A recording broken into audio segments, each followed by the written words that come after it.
All right. We are live. Hello, everybody. Another episode of Goddess Bible Study. We're back with Rosalie and Lisa Adams. Thank you, guys. Thank you, ladies, for being with us. The usual intros, edwarddodge.substack.com. If anyone wants to reach out, goddessbiblestudy@gmail.com. If anyone wants to join, we have a Signal chat group that people are welcome to join. So with that out of the way, like, subscribe, yada, yada, yada, yada. Anyway, all that out of the way. This week, we are talking about Helen of Troy and the Bronze Age collapse. I will try to speak slower. Many people have been criticizing me. You talk too fast. I'll try not to talk too fast. This is our last topic before we dive back into the Bible. Last couple of weeks, we've been hitting the sort of the neighboring cultures, the auxiliary stories, that putting things into context. And the reason for this topic in particular is the Bronze Age collapse.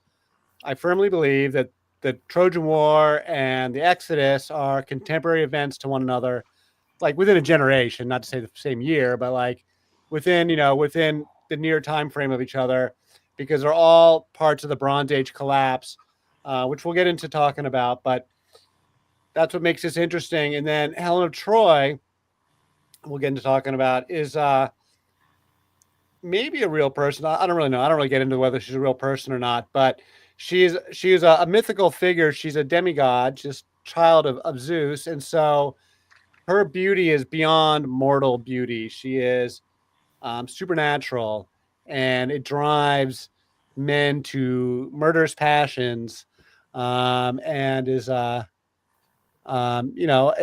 figure that looms larger than life in the imagination, and has now for 3,000 years.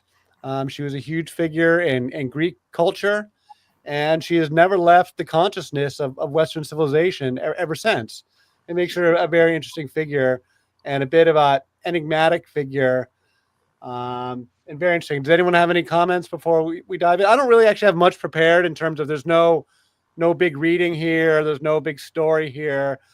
So it can be a very open-ended conversation. So if anyone has anything to lead in with, please do so.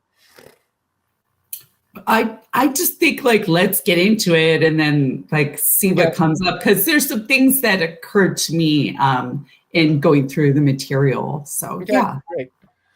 So this was we were talking about ChatGPT offline. I've been getting all my images from ChatGPT. So this was all of my talk about putting people out of work. The low end graphic designers are all out of work. Already. So that's another topic for another channel. So Helen of Troy, she's a Mycenaean. So the Mycenaeans were a different culture than the Hellenistic Greeks that we know from classical antiquity. They were a previous culture, and they get completely wiped out in the Bronze Age collapse. And that also looms large in how the Greeks saw themselves back in the day. So it's around 1200 BC to put a time on it for the Trojan War. All right. So we know about her from Homer and the Iliad and the Odyssey, and these are the great epic tales from ancient Greece that were they were only written down in like the 7th century, 8th century BC, 800 BC, something like that, 600, 700 BC. But they had been oral tradition for a very long time, and no one really knows who Homer was, if Homer was even a single person, was even a man. No one really knows. Even the Greeks didn't know. There was never a biography of Homer. So we just have these stories, but no one really knows where they came from. And the Trojan War, it's kind of like Star Wars. It spawns, for our culture, it spawns like a whole myriad. It's like a whole universe of stories for the Greeks. So not all the stories are contained in the Iliad and the Odyssey. There's all these spin-off dramas and other plays and stuff, and those plays that we don't know about. So, but they get referenced in the Greek literature. So there's a lot going on in ancient Greece and still for us today. Hold on, sorry. We're not going to go over the whole Trojan War. I trust people know it well enough, although we can talk about it. I did not write up the whole Trojan War. Um, the Mycenaean Greeks, as I was saying, are a separate culture from the Hellenistic Greeks. And so Homer was a Hellene. And so he's talking about the previous culture, kind of like if an American is telling the stories of, I don't know, Middle Ages Europe or something, people that came before us that were related to, but it's not the same culture and it's separated by like 500 years. So if we want to write some great epic that takes place in the year 1500, we could do it, but we wouldn't be the same people. So that's kind of that. And importantly, the Mycenaeans didn't have the same gods as the Hellenistic Greeks. It's a related pantheon, but it's not the exact same pantheon. And like Zeus is there, but Zeus is not their king of the gods. He's like a minor god in for the Mycenaeans. As far as we know, Poseidon was the head of the pantheon for the Mycenaeans. So they were one of the leading imperial cultures of the late Bronze Age. The Mycenaeans are in Greece, the Hittite cultures in Turkey, the Anatolia. They were a very major empire, and their borders came down to about in Lebanon. Meanwhile, the Egyptians had a big empire that went north through Canaan, and they met the Hittite Empire. The borders in modern day Lebanon is where the border the Egyptian Empire and the Hittite Empire, and then to the east you had an Assyrian Empire that was big at the time, and then all these cultures get totally demoed in the Bronze Age collapse, and they all wipe out. The Hittites completely went away. The Mycenaeans completely went away. And then the Assyrians retreat back to Assyria. They lose all of their hinterlands. And the Egyptians retreat back into Egypt and give up all their holdings in Canaan. And that sets the stage for the Israelites to go into Canaan. We'll talk about that next time. But it's this Bronze Age collapse that sets the stage for not just the Exodus, which I think is a real slave escape, but for the whole conquest of Canaan and everything. That it takes place during this 300-year dark age when there's a complete breakdown in governance, complete breakdown in literacy. The old cuneiform writing goes away, and it's like banditry. And so you see that in those parts of the Bible. We'll talk about that next time. So Helen of Troy is, of course, the most beautiful woman that ever lived, a beguiling figure who drove men to murderous passions. She's known as the face who launched 1,000 ships, but she was no empty vessel or passive victim. She played a very active role in her story. She's an active agent in her story. She's not just being kidnapped and pushed around. She's a demigod. She's a child of Zeus. Her mother is said to have been impregnated by Zeus. There's a bunch of different stories about that, so I didn't want to write them all down. There's maybe half a dozen different depictions of how it is that Helen's mother, I think his name is Leda, how she became impregnated by Zeus, various rape tales and turning into a swan and all this stuff. But there's no central authoritative story in any of these pagan traditions. So her beauty was dreadful and otherworldly, a force of nature beyond the control of mere mortals. This is how the Greeks described her. And then even after the city of Troy was destroyed, after 10 years of war and suffering, the Trojans still exalted Helen. They still thought she was great, still thought the war was worth fighting, that she was a prize worth having, and that even though it brought complete destruction on them, they didn't really blame Helen or, say she was a bad person. The Greeks had a very mixed view of Helen. Some people thought she was a victim and other people thought she was a hero. And she's a very complicated figure in the minds of the culture and of individual people. But she really personifies the primeval power of beauty and sexuality and how it is a match for strength of arms. I really feel very strongly about this. And I feel that modern day feminists have kind of lost sight of this. Because, of course, women don't want to be reduced to beauty only. Of course, they don't want to be. And I mean, for good reasons. But that does not mean that beauty isn't still power. And in human terms, power is the ability to get someone to do stuff that they wouldn't otherwise want to do, like give up your money. So if you're walking down the street and if a guy, a big, strong guy says, give me your money or I'm going to beat you up, and you give him your money and you're glad you didn't get beat up. But if a beautiful woman walks along and says, give me your money, say no, and she says, hey, if I flash my boobs to you, well, you give me your money, and she flashes her boobs, you give your money. It's the same thing. Either way, you're walking out with your money, and you're glad that you didn't get beat up, and or you're glad you saw some flesh. It's the same thing. I mean, you see men fall all over themselves today for just a flash of skin, and it's power, and in the true primeval sense of power. I mean, beauty is genuinely power, and I think this is important, and it's something the Greeks and these ancient cultures, these ancient goddess cultures, certainly understood, and that Ishtar, of the goddesses, and Aphrodite and Ishtar, these goddesses, they exalt that cosmological force, if you will. So yeah, I think that's a really important thing about Helen. I think that's really what she typifies. So I'd just like to say, sort of like, going along with that theme, that, if a woman was in her power and she's very beautiful and very like sensual and sexual, there is a compelling power that exists within anyone, but especially within women, where when they take ownership of and cultivate like their beauty and especially their sexuality, it's a very attractive, like literally attractive sort of energy that emanates from them. Whereas like everybody and everything, like, she walks into a room and people just feel it, like it shifts the energy of everything around her. And I think that that's, probably part of what was going on with her. But also, if we dive into, let's say, the mythology, the goddess of love and beauty herself, Aphrodite, apparently, or, according to the myths, conspired with Paris so that she could win a contest between her and two other goddesses, right? It was a beauty contest, right? And she was like, they were all trying to bargain with Paris, like what they would do for him if he would choose, for whatever reason, he was the one that made the deciding choice. So Aphrodite was like, what do you want?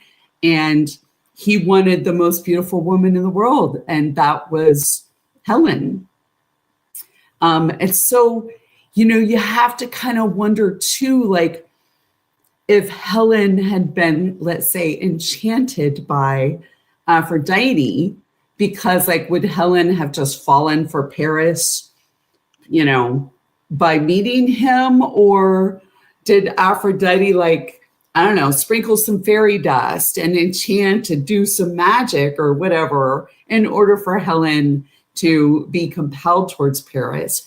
But if she was already beautiful and she had some amount of power because of her status and her beauty and everything, then perhaps she herself carried a sort of a glamour or a facade that it just enchanted the people that came into contact with her. Well, she's certainly, everything about her enchanting everybody, that is 100% true. The question is, would she have fallen in love with Paris? This is actually a very ripe question for the Greeks. And I linked to a couple other podcasts in my article. So Tom Holland in his podcast talks about this quite a bit. What was the deal with Paris? And like, what did he have to offer? And so apparently Paris is like equal in beauty to Helen. Like, he is the most beautiful guy you've ever seen. And the Trojans were extremely wealthy. So by leaving, the Greeks were kind of like a second-rate power. And so she takes her wealth and treasure, goes with Paris, and is living in absolute luxury with the most gorgeous guy ever, away from this creep that she got married to, that, some thug that she was forced to marry that she didn't like. And she goes off with her like very handsome boyfriend who's very rich. And so, yeah, so Helen had a, but it speaks to whether Helen was also kidnapped or not. Most people don't think she was kidnapped, thinks that she went off willingly because they are married. She does marry Paris. And it speaks to some of the East-West tensions between the Greeks and the West Asians, because Aphrodite, by Greek culture, comes from the East. She's an imported goddess. She's not indigenous to the Greeks. She was they because she is Ishtar, and so she has these older Mesopotamian roots. And so the Greeks acknowledge that Aphrodite is this older goddess.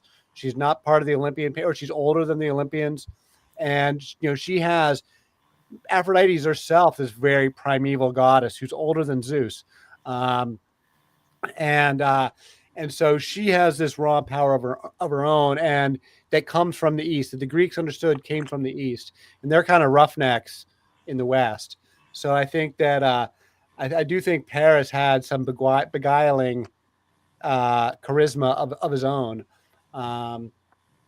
Well, but so I thought, I was thinking about that too, because especially of what you wrote here, it's like she probably in some way did have a certain amount of personal agency, right? Like, she had sex with Paris, decided to go off with him.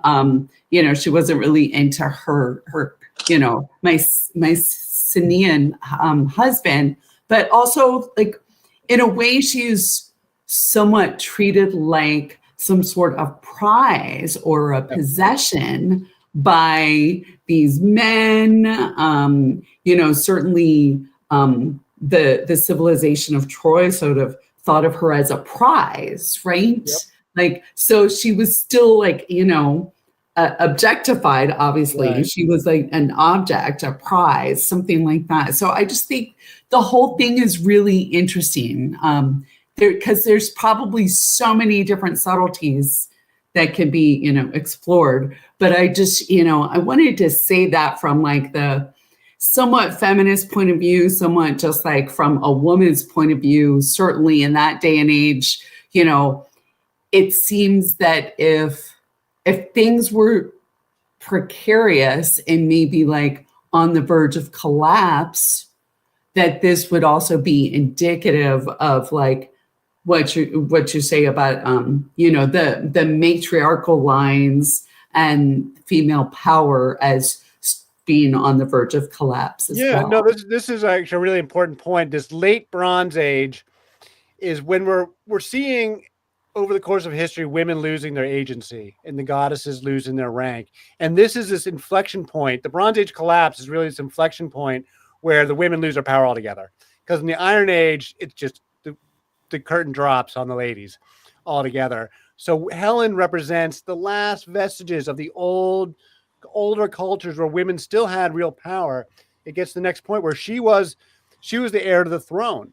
Not only is she the most beautiful woman, but by marrying her, you become king. Menelaus became king by marrying her. And this is a Bronze Age phenomenon that we don't really see, generally speaking, in the Iron Age. There are some exceptions. The Egyptians had some matriarchal inheritances still going in the royalty, but for the most part, the royalty is not passing through women in the Iron Age. It's like definitely like a clean break we see. Whereas in the Bronze Age, there's a lot of matriarchal queens and the royalty passing through the women, through the daughters. And so she really is a prize. I mean, you don't get any more of a prize than that you marry her and you become king. I mean, that's a lot. And all the goddesses or all the women in this epic are like that. So her cousin is Penelope, who's married to Odysseus. It's the same thing. There's this long story about, Penelope is the queen and Odysseus becomes king of Ithaca because he marries Penelope. And then the whole story of the Odyssey, which is the sequel to the Iliad, is when Odysseus' long journey home. It takes him like 10 years to get home because he gets blown off course and all this stuff. And Penelope spends the whole time fending off suitors. All these men want to marry Penelope because they think Odysseus is dead. And she's holding out that he'll come home. But it's not just that she's an attractive woman. It's that whoever marries her is going to get the throne. So that really makes Penelope a prize. So Penelope has this whole thing where she tells the men, when I'm done with my weaving project, we can figure out who's my marriage. But then every night she undoes all the weaving and then sets about to doing it again the next day and has this subterfuge that goes on for years. And have you seen the recent movie that came out in the last couple of years about that? there's a brand new movie about the Odyssey with like Matt Damon and stuff that I thought was like still in the theaters. No, this one is when Odysseus returns home, and it shows Penelope, you know, like all these suitors and like how tense everything is, and like sort of, you know, that kingdom had, you know, was in decline and everything, and she's trying to hold it together, and she's got suitors coming and they're, you know, battling for her, and she keeps putting them off, and it shows her with her weaving project. Like, I'm trying to remember who the actor was, but that's very recent.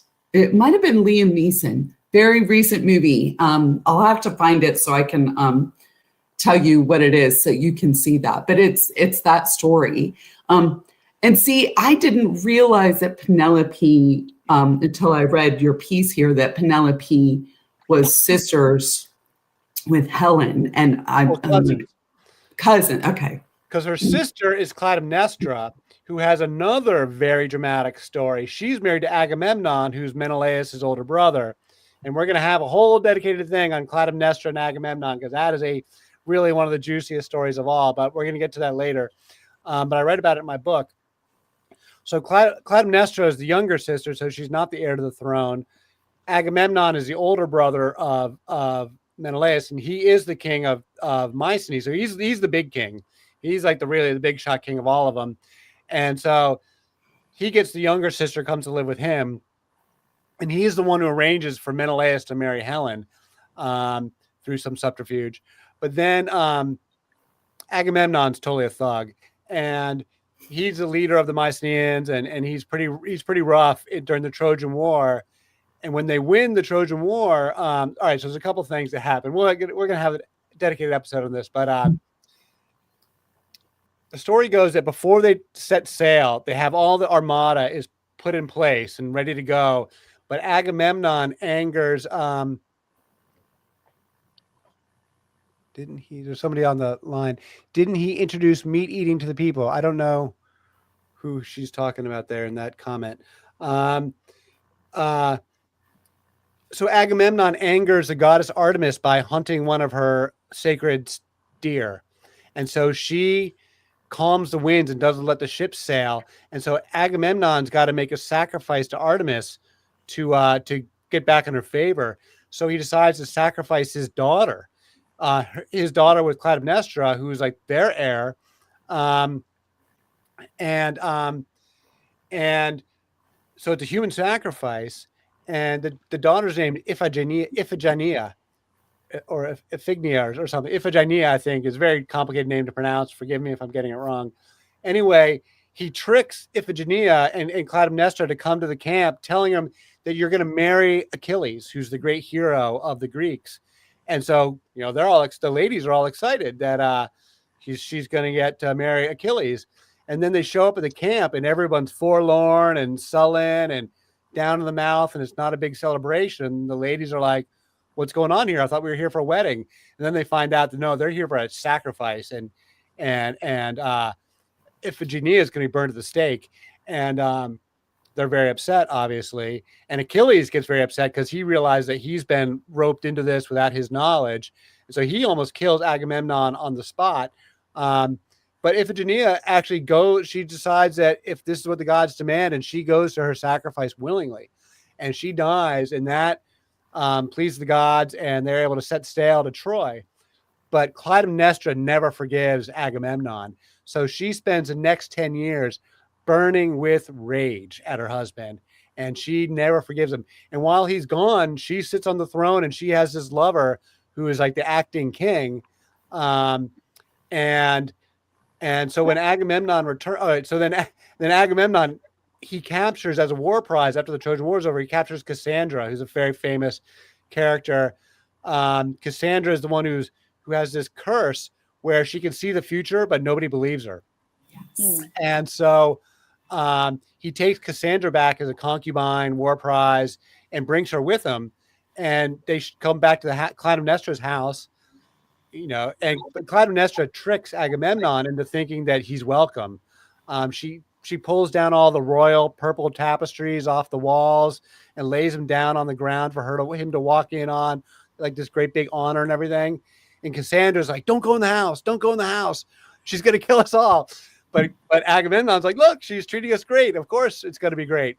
So Clytemnestra draws a bath for him, and then she kills him. She kills him in the bath, slices his throat, and she kills Agamemnon, and then publicly announces it to everybody why she did it, that she was defending her matriarchal honors and defending her tribe and all this stuff. And then this goes on with it's a trilogy called the Oresteia, about their son Orestes, who then has to kill his mother and all this stuff. We're going to talk about that story later. All right, so this woman's commenting. Jessica is commenting, so thank you, Jessica, about meat eating in the context of Agamemnon relates to mythical metaphors for cruelty, tyranny, and ancestral curse involving cannibalism within his family line. I'm not aware of that whole thing, but it could be. There's a lot that I don't know, and I'm always looking to learn more. But yeah, this is, I relate. The Greeks were quite disgusted by that whole child sacrifice thing. They didn't approve of it. And I view it as, they disapproved of it the same way the Hebrews disapproved of it in the Old Testament. Child sacrifice is one of these Bronze Age traditions that goes away, in the Iron Age, generally, not everywhere. Yeah, so that's a very juicy story about Clytemnestra and Agamemnon, and she's a matriarchal queen, of high rank and high power. So let's see. We talked about all this. So the Mycenaeans eventually sack and destroy Troy after deploying the Trojan horse. The war goes on for years. It's a stalemate. It's a draw. And then the Greeks trick the Trojans by pretending to retreat and leave. And they leave behind this big wooden horse, which the Trojans bring inside the city walls. And inside are all the Greek heroes, Achilles and Odysseus, and all the Greek heroes are inside the horse. They come and they open the gates and they sack Troy. And that's a very famous tale that also lives on in popular culture. Everyone knows the metaphor of a Trojan horse. An interesting thing about that is that the horse was there. Helen apparently recognized that there were men inside of it, and she's going out and doing some magic. She's talking. She's using voices of all of the wives of the various heroes. She knows that they're in there. So she's speaking in the voice of Penelope and speaking in the voice of Clytemnestra and trying to draw the men out. It's never clear what Helen's doing.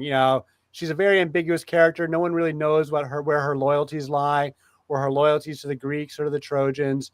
Was she trying to reveal the Greeks, or was she trying to trick them? It's a very ambiguous story, but it's interesting that Helen knew. Helen knew the Trojans were inside the horse and did not reveal it. So that's interesting about Helen. And so after the war is over, all right, so Menelaus finds Helen and he wants to kill her. Menelaus he's on a tear. Not only has he been, insulted and cuckolded and humiliated, but he also had to fight this terrible war. He's been, injured and bloodied. So he has nothing but rage for Helen, and he wants to kill her. And he finally finds her, but then is so struck by her beauty and perhaps naked sexuality that he just instantly forgives her. And he's like, oh my God, you're so amazing. I want you back in my bed. I'd rather have you in my bed than kill you. And so they go off together, and she remarries Menelaus, and they live together again. They go to Egypt. Her story goes on. But you have to wonder too, in a situation like that, if she was somewhat opportunistic, like maybe she saw that that he was going to win, and that's why she didn't say anything about the horse. And then maybe when he finds her and he's ready to kill her, maybe she appeals to him. And it's like she would have won either way. If Troy won, she won. She wins this way, and I don't know. you have to wonder, like, if she's trying to, like, play out her cards, so to speak, to the best of her ability. Sounds like she did. And you wonder why men get upset with women sometimes. Yeah, but I mean, it's rare that there are those kind of women, though. I mean, I've met plenty, but I mean, that's few and far between. But also, like, if you're just trying to freaking survive under those circumstances, maybe you're going to do like whatever you can, and also to like keep your status and your like luxurious way of living and lifestyle. Maybe that's part of it too. All right, so Jessica asked a couple more questions. Did Achilles get defeated by getting hit? Yes, Achilles. The story with Achilles is he's also a demigod, and he was said to be invincible, but his mother dipped him in the river Styx, the mythological river Styx, to make him invincible, but she held him by the heel. It was the one place where she could hold him, right? And so his heel was the only part of his body that was not invulnerable. And in the climactic sacking of Troy, Paris shoots Achilles in the heel with an arrow. Paris is this beautiful guy. He's a bit feminine, he's not as tough as the other guys. So the bow and arrow is also seen as a bit of more of a woman's weapon, so to speak. And, it's not as masculine as killing somebody with a sword, because you're killing from far away. And women were quite able with bow and arrow. Women warriors were. So Paris kills Achilles with a bow and arrow, shooting him in the heel. And that's where we get the Achilles heel. Again, living with us for the last 3,000 years. Jessica says, I think Helen's had a beautiful heart. The beauty was inside and out. She did it out of love. Sure. There's a lot of ways to interpret all these stories. That's what makes Helen, truly one of the more fascinating figures we get of mythology. And what's even more interesting is kind of like Jesus, was this a real person? Was there a real person behind this story? That's what the Bettany Hughes, the other documentary I like to, she's exploring the possibility that Helen was a real person. She actually thinks she is a real person, and she explores all the culture of the era that spawned Helen, the Mycenaean temple culture or palace culture of that era. That's what the Bettany Hughes podcast is about. Yeah, because for many centuries, people thought the Trojan War was totally mythological. And then in the late 1800s, this, I think he was German archaeologist named Heinrich Schliemann, discovered the site of Troy. And now archaeologists are completely convinced that they've got the site. Bettany Hughes goes to the site in her podcast, and they feel very confident that they have the site. And the city wasn't called Troy. It was called a different name in the Hittite records, Walusa or something. And so now they know, they have a lot of documentation about the city of Troy, and they know because it was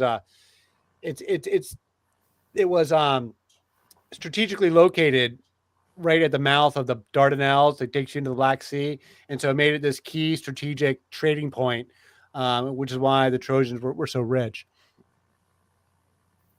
And so after this, we get into the 300-year Dark Age. So another interesting thing is the Greeks themselves knew about this Dark Age. They talk about it themselves in antiquity.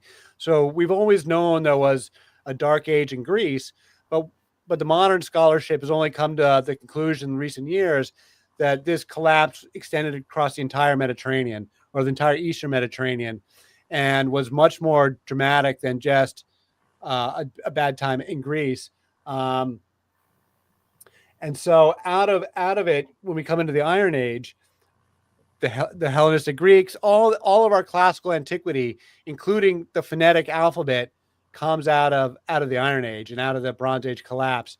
So everything we know from the Old Testament and from the ancient Greeks are all from the first millennium BC, 800 BC going forward. And we just never knew much of anything about anything before that, in history. If you go back 200 years to the founding fathers, they didn't know anything about any of this stuff. It's all modern scholarship, modern archaeology. And now with the benefit of 21st century digital scholarship, amateurs like us can really dig into this using the computers and the internet and have access to information that even 30 years ago was relegated only to specialists and scholars. I mean, that's how my whole History of the Goddess book came about, was being able to do research on the internet, like literally, without having to like go to every library and travel around by, physically. Um, so it's really fascinating what we're learning now. But the Greek Dark Age was really dramatic. As I mentioned, the Hittite civilization completely disappears. The Mycenaeans disappear, and total civilizational breakdown. It appears to have been caused by a variety of, it's kind of a perfect storm. There was a century of famine causing social unrest, droughts and famines. Excuse me. A series of earthquakes did a lot of damage that contributed to the misery. You get migrations, political revolutions, a technology shift also from bronze to iron. This is critical because I'm all about the technology shifts being the hinge points in these big shifts in civilization. The shift into the Bronze Age was the invention of bronze takes us out of the Neolithic and gives us weapons and warlords and kings in the first place. That lasts for 3,000 years. Then we go into the Iron Age. We've been in the Iron Age for 3,000 years. And now we're going out of the Iron Age and into the Space Age. So right now we are at yet another inflection point. We could be into our own 300-year wildness, like nobody knows what's coming now with all these technology shifts, AI, synthetic biology. We could have the singularity in our lifetimes. Who knows what's coming in the year 2100? Nobody has any idea. And it could be pretty dramatic stuff for us as well. But the Iron Age, what it does is, so in the Bronze Age, bronze is made from it's an alloy of copper and tin. So copper was very common, but tin was very rare. And it's 90% copper, 10% tin. So that 10% tin was like the petroleum, the most valuable commodity of the Bronze Age was tin. And it was very rare. It came from Afghanistan. It came from Europe. It came from, faraway places. So all of the great empires of the Bronze Age were the folks that controlled the tin trade. Those were like the really richest. That's why Crete was so rich, was because they had an island and they could control the trade routes without anybody attacking them. So the people on Crete and Cyprus were like fabulously wealthy because they had ships and they could, move stuff around and trade. But iron, which is just steel, is totally common, and anybody has their hands on iron. And the difference with iron is that it's smelted and worked at a much higher temperature. So it was a technology breakthrough. You had to raise the temperature of the fires in order to beat iron into steel. But once people figured that out, it was wide open. Anybody could do it. And anybody could make steel in any part of the world. And so the whole Bronze Age economies all completely collapsed because they were very centrally managed and centrally controlled. You had all these farms, and they would bring all their farm goods into the temple for redistribution. The temples were also economic warehouses for grains and stuff. So you have these centrally managed economies around the palaces controlled by the richest aristocracies. And when those aristocracies fell, because you got all these barbarians with steel weapons that can defeat your armies, then the entire centralized economies completely collapsed. And that's a big part of what happens in the Bronze Age collapse. That's why the writing all goes away, because the writing also comes out of the palaces. You got to have scribes, and those are all employed in palaces. And so the writing completely goes away until the phonetic alphabet is invented, that we used with based on letters, sounds out letters, is invented by the Phoenicians. The Hebrews copy it, the Greeks copy it, and that's where we get the phonetic alphabets that we still use today. But there's a 300-year period there where there's just no literacy at all, no record keeping at all. And that happens to be, we'll talk about this with the Bible, that's when all of the most dramatic parts of the Bible are taking place. That's when King David is around.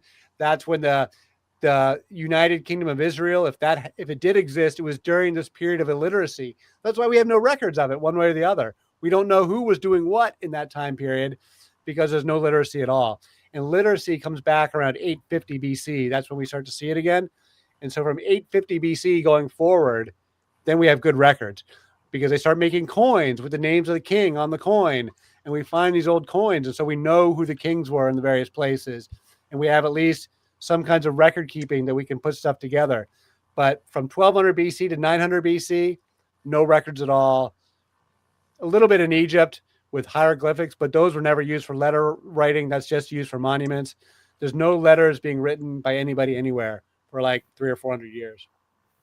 Well, so it seems to me, I mean, obviously, when we're looking at the conditions that were taking place during the collapse, that like you can draw all the parallels to like current society and your position of like we're going into the space age and so on. So like it makes a lot of sense, like all of that.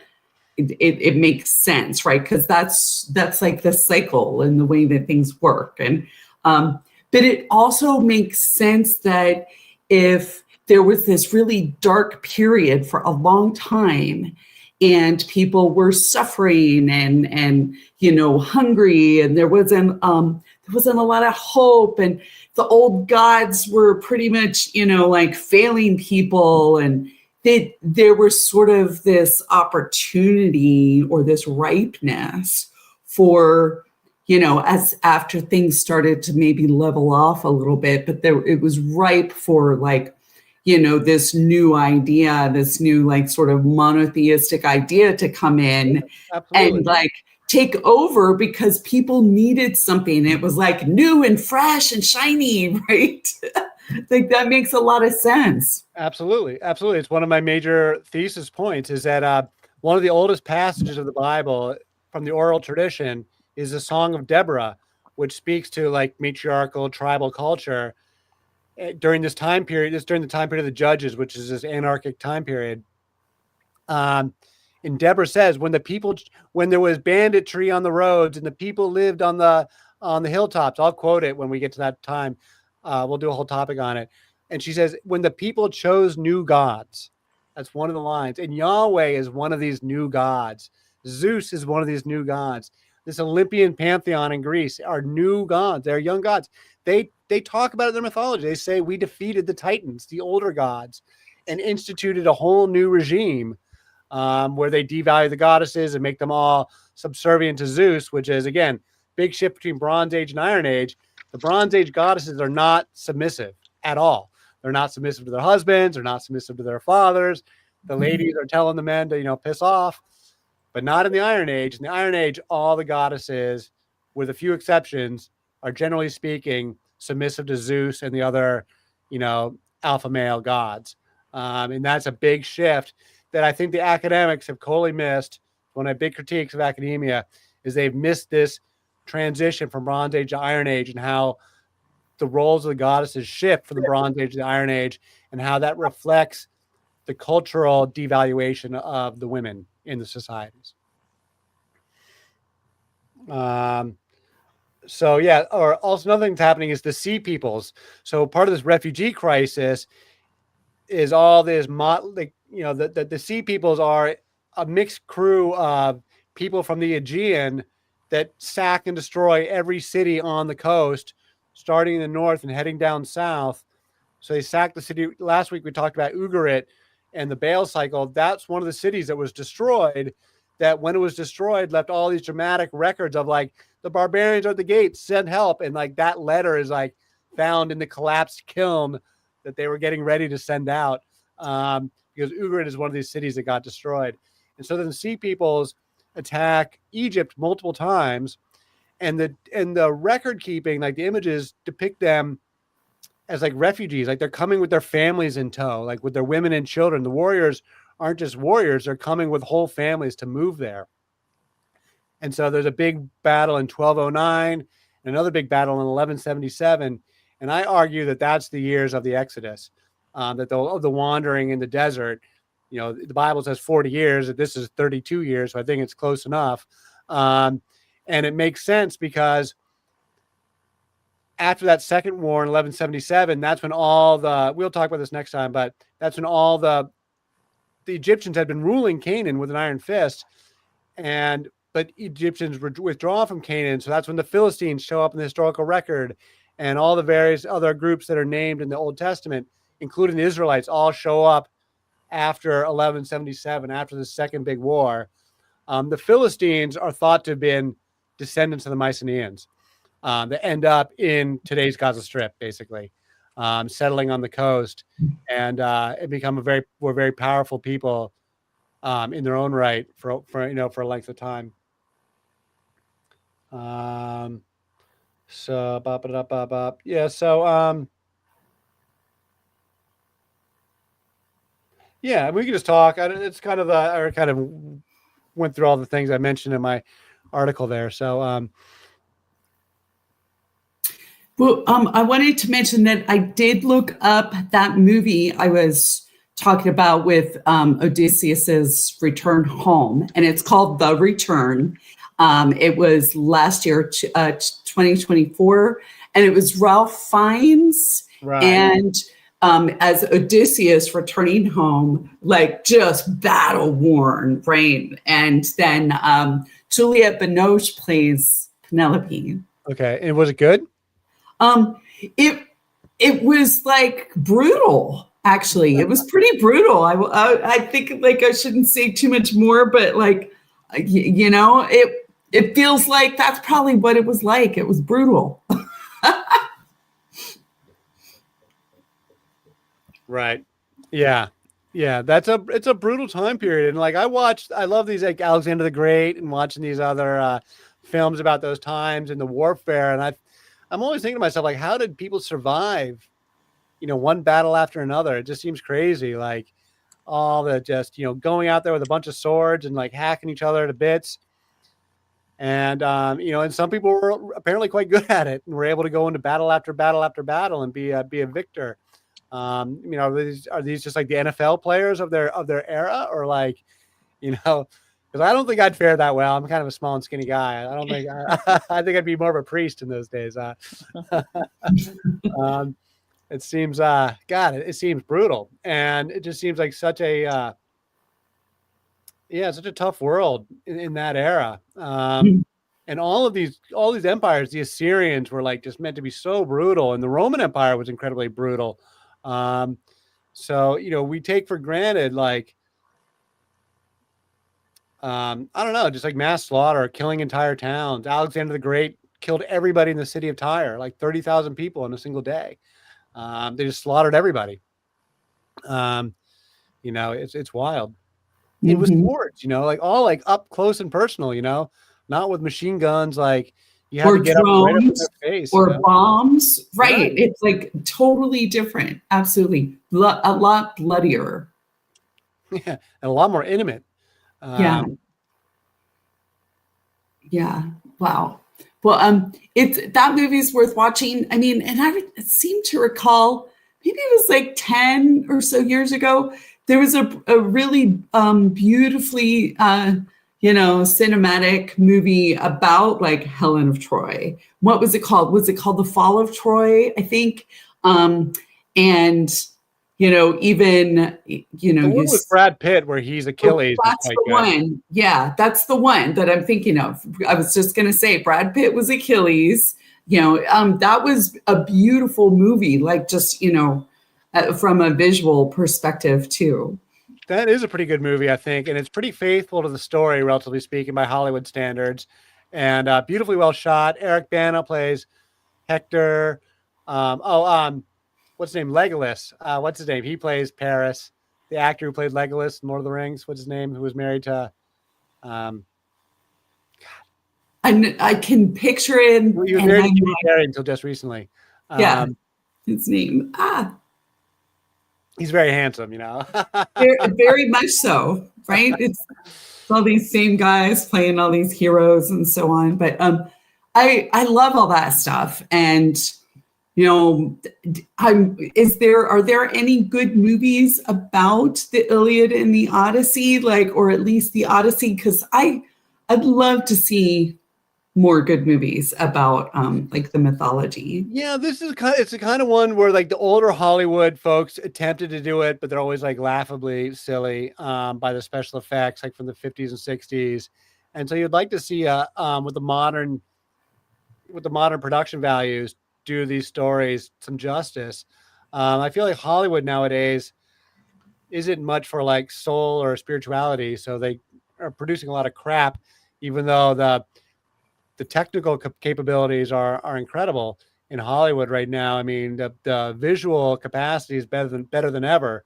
But so much of the stories are terrible. So hopefully they can get back to some better storytelling in Hollywood. I sincerely hope so. I'll have to watch the one with Ralph Fiennes. I'd noticed it. I just hadn't watched it. But yeah, Ralph Fiennes looks pretty ripped. I'm looking at the picture there. Yeah, it was well done. It was well done, and it felt like believable in a way, like because the way that they treated that because there's no writing on that, so it's an imagining. What was it like when he came home? Really, Right. Yeah, pretty cool. Well done. And it's I read all those books when I was young, and I really enjoyed the Iliad and the Odyssey both. Just even as a teenager, just reading them as literature, they're really quite fascinating, and it's there's so much depth to it. I mean, obviously, people do entire careers on these, just studying these stories. There's so much to say. I'm not even sure which direction to go in with the conversation. It's we just don't have characters like this in our contemporary storytelling. There's nothing close to Helen. These demigods that are walking among us. Hercules is like that, and Achilles is like that, and these people that are have just sort of this shining glow of power and mystique about them that rises above everybody else. Makes for great storytelling. Well, I mean, you gotta wonder, like, it just seems as though the ancient Greeks, like so much of their culture, involved these stories and these myths and everything. I wonder how much that was reflected in their day-to-day lives, or like, if that's what they thought of how things worked, or what the stories they came up with to understand the workings of life or whatever. It just, like, wow, it says some things about them that, could probably be really psychologically, kind of broken apart. Yeah, right. I mean, the question is, and this is a question people ask, is did the Greeks believe this stuff or not? Like, did the Greeks believe in their own gods? Like, this is an open topic in like history and philosophy, and Plato and stuff talked about it back then. Because even Plato, I think it's Plato who says that either these gods don't exist or they are grossly immoral. So which is it? Do we have immoral gods, or are these just fake gods? And it's interesting. Because like the male gods, like Zeus in particular, he's like constantly raping all these women and constantly chasing all these women.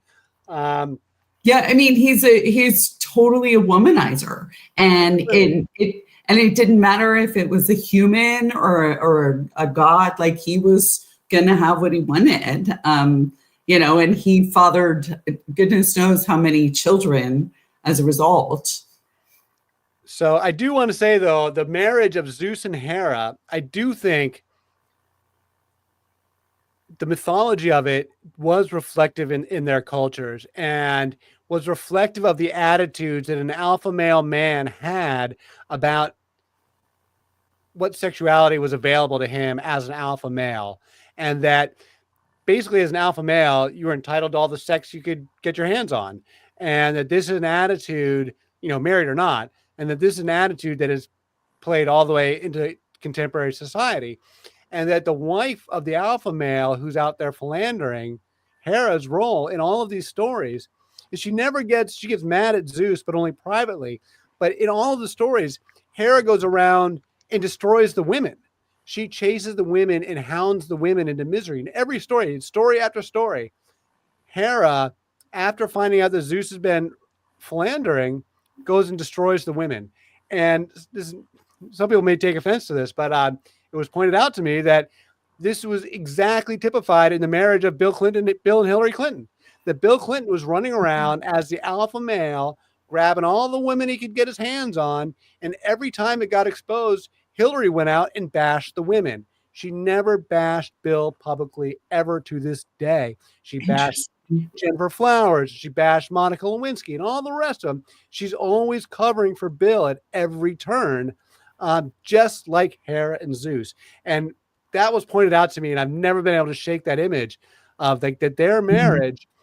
And you see it in modern men, that the modern alpha male, like things are kind of shifting in the 21st century in the recent generations, but like up until like a generation or so ago, this had not changed. An alpha male felt that he could have sex with whatever women he could get his hands on, and his wife, she can get mad, but she wasn't going to ever do anything about it. You know, he's going to buy her a ring or something, or a vacation or a car to like make her not mad, but she was never going to leave him.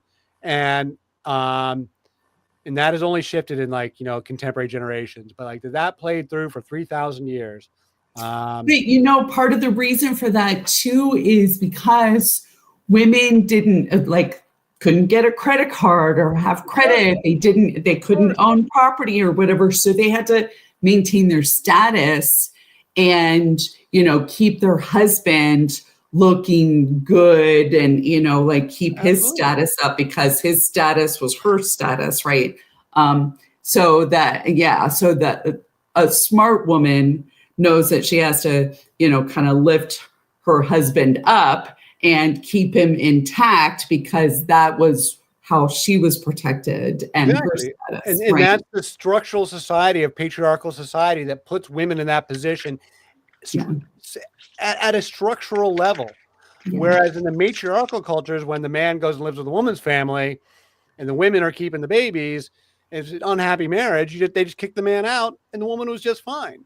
And so this is what we'll be talking about in the Bible stuff, is that this transition from matriarchy to patriarchy is all about resetting the family structure and resetting the family unit and locking women into these monogamous for them marriages where their sexuality is strictly controlled, their property rights are strictly controlled to keep them submissive and subservient to their husbands. And then the entire society builds laws and morals and an entire social order that defends this structure and keeps women in this subordinate place at a social level. You know, it's not just within a given family, it's within the entire society is set up this way. And that was a big shift because it wasn't always that way. And it's not that way in all cultures.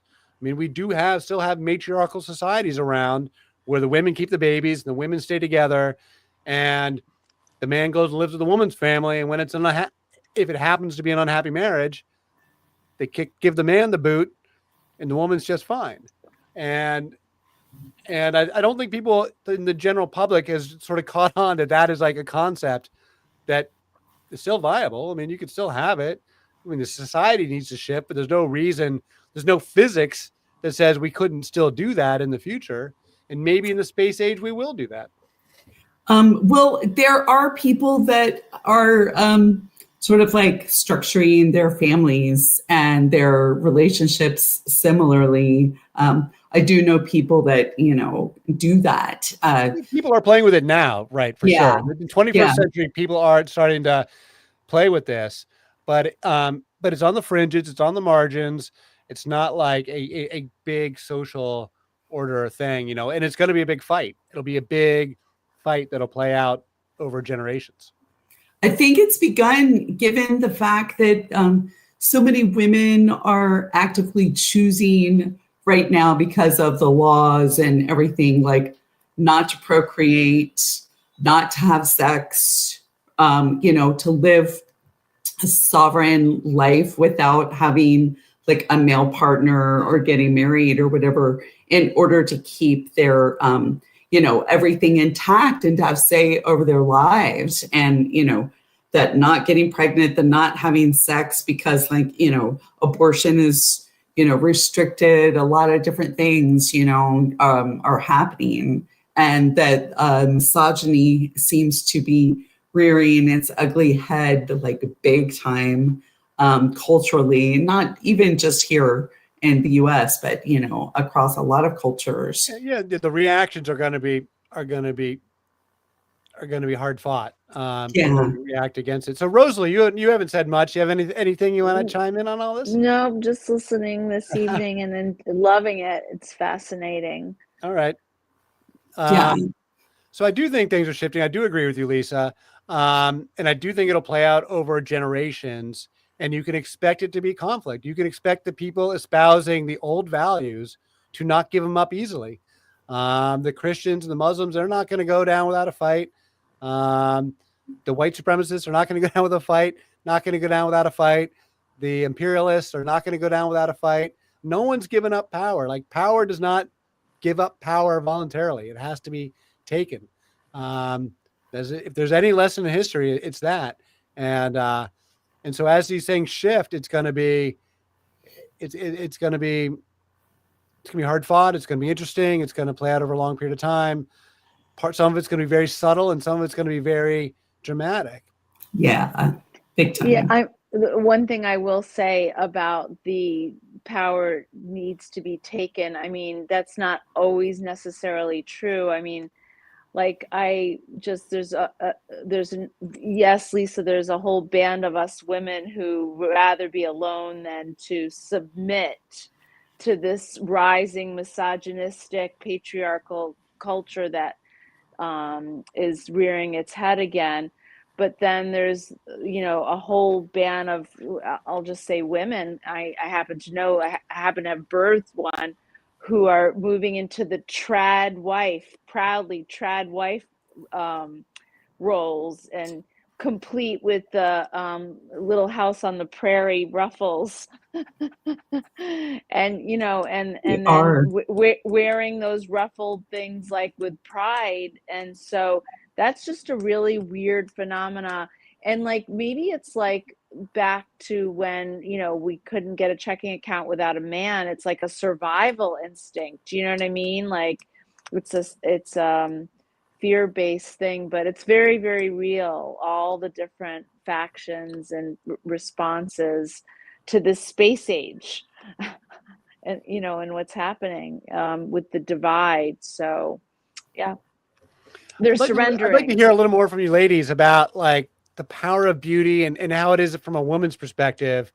I know about it from a man's perspective, but like, how do women see Helen of Troy, and how do women see all these angles?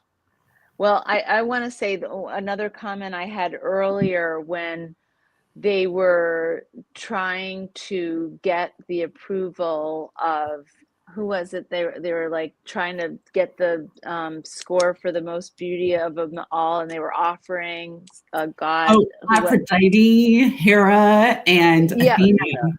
Yeah, and I was thinking about how we're still doing that. Like, people are literally still paying for likes, right? They're on their social media posts, you can actually pay for likes. So some things never change. But yeah, as far as beauty, I mean, that's a whole thing. Is I mean, I was brought up by Italian machismo men in New York, and it was, all about I'm a Latino mother, and so my worth was all about how I looked, how skinny I was. So that is just so wild. And now my daughter, who has 2 daughters, her and her husband are raising them, you're beautiful, not only you're beautiful, but you're smart and competent and all those other attributes. But growing up, for me, my beauty was my worth. And I understand why women don't want to be reduced to one single variable, of course. Like, it's very dehumanizing, I guess. Like, it just really undermines the full picture of what a woman can be and what a human being can be, to be just reduced to this one skin deep attribute, because women bring so much more to the table than that.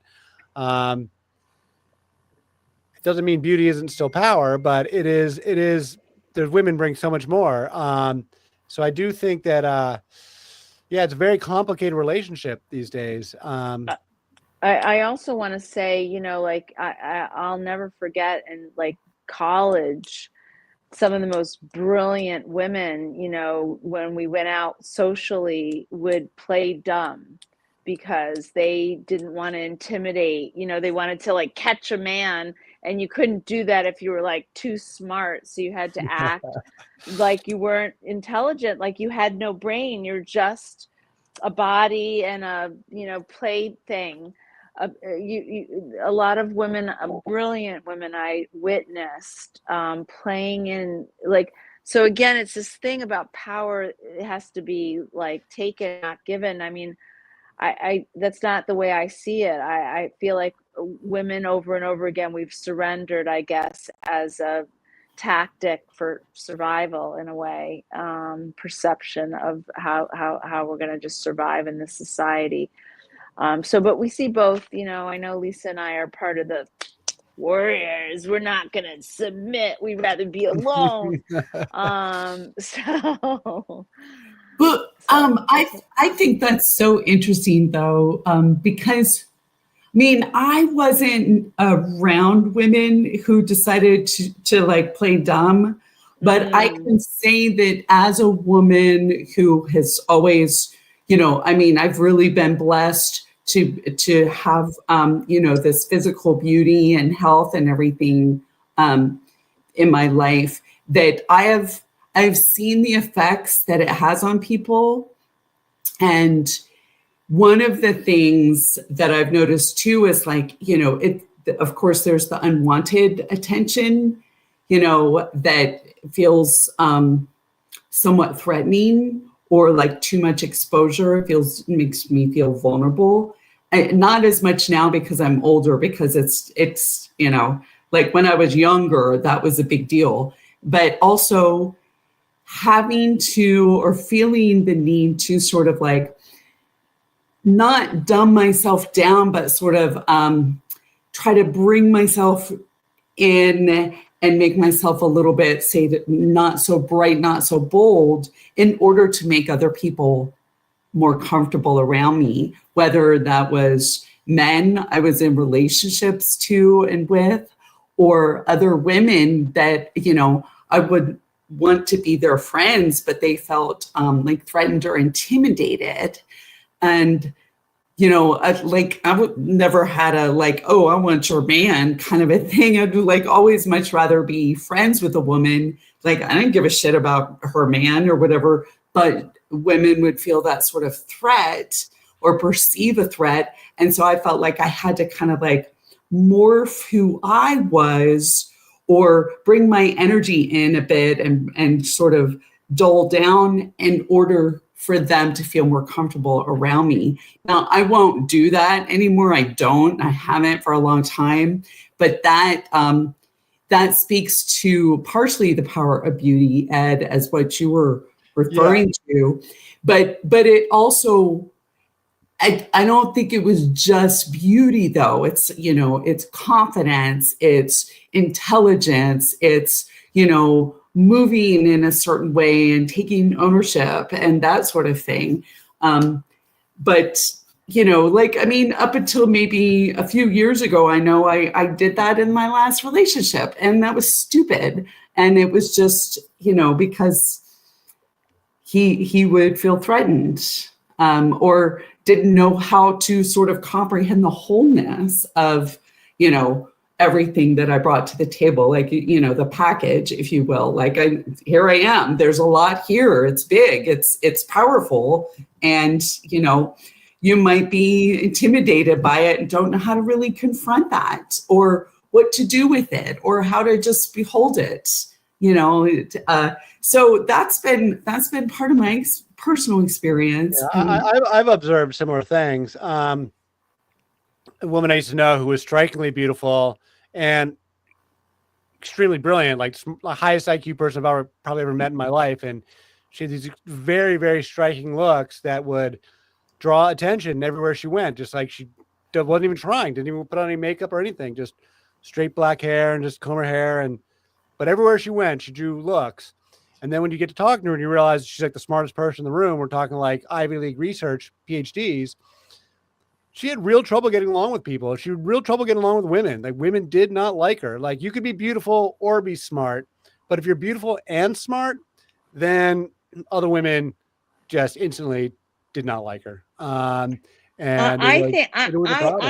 I think it's not personal. I don't think it's about the man not being able to tolerate you specifically or the other women being able to adapt to you. I think that it challenges their understanding of the way things should be. It's cultural conditioning. You know what I mean?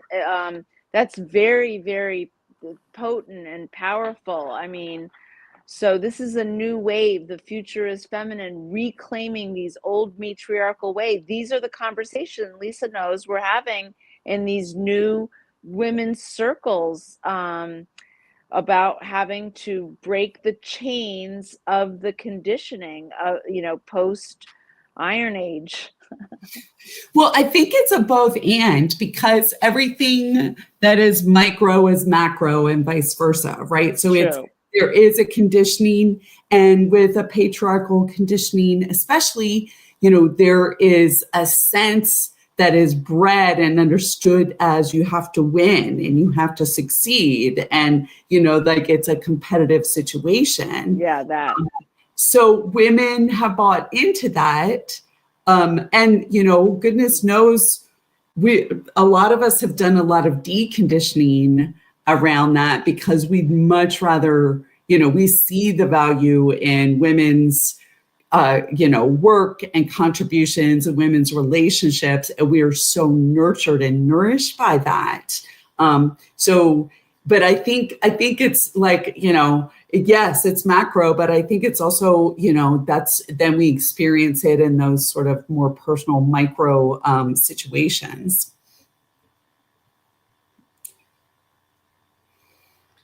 All right. Well, maybe we should wrap it up. I don't know if anyone has anything else they want to talk about, or any topics they want to introduce, or we could wrap it up.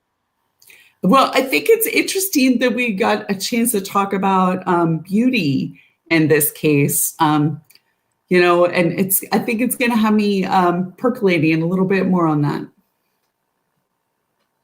It's a good topic. I think it's such a loaded topic. Beauty is, because we're all familiar with like social media and the influence of like that models and fashion magazines have on our culture and have on young women, and the eating disorders and all this stuff, and all these unhealthy the fillers and the Botox and the and the filters and all of the things that like now young women are doing, getting their lips, blown up 5 times the size of normal and stuff like that, getting implants in their butt.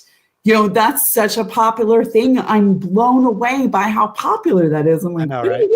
Right. So, but you're right. Like it's distorted.